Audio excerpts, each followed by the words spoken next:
நேரிலே வணக்கம். நாம் இப்போது எடுத்துக்கொண்ட இந்த தலைப்பு என்பது எப்போதும் பணங்கஷ்டம் யாருக்கு உண்டாகும் என்ற தலைப்பின் அடிப்படையிலே நாம் இங்கே தெரிந்து கொள்ளலாம். அதாவது இதை தெரிந்து கொள்வதற்கு விதிகள் பல இருந்தாலும் இங்கே நாம் ஒரு விதியை பார்க்கலாம். ஒருவருடைய ஜாதகத்தில் 10ல் சுபர் சம்பந்தம் இல்லாவிட்டாலும் 10 கூடியவன் இருக்கும் நவாம்ச அதிபதி சனியின் சேர்க்கை பெற்று இருந்தாலும் 6 கூடியவன் 7ல் இருந்தாலும் இந்த நிலை உண்டாகும். எந்த நிலை? இந்த பணகஷ்டம் என்ற நிலை. இதற்கு உதாரணம் ஒன்று நாம் சொல்ல வேண்டும் என்று சொன்னால், கடன்பட்டார் நெஞ்சம்போர் கலை நின்றார் இலங்கை வேந்தன் என்பதற்கிணந்து இந்த எப்போதும் பணகஷ்டம் யாருக்கு உண்டாகும். ஆகையால் இந்த பணகஷ்டம் உண்டாவதற்கு இது போன்ற ஒரு விதிகள் உங்கள் ஜாதகத்தில் இருக்குமேயானால் உங்களுக்கு இந்த பொருளாதார நெருக்கடி ஏற்படும்.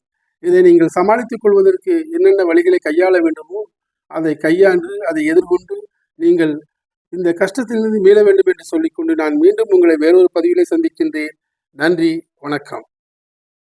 என் இனிய தமிழ் மக்களே, உங்கள் ஆதவன் டிவியில் ஆதவன் டிவியுடன் இணைந்திருங்கள். உங்கள் ஆதவன் டிவியில் ஆதவன் டிவியுடன் இணைந்திருங்கள்.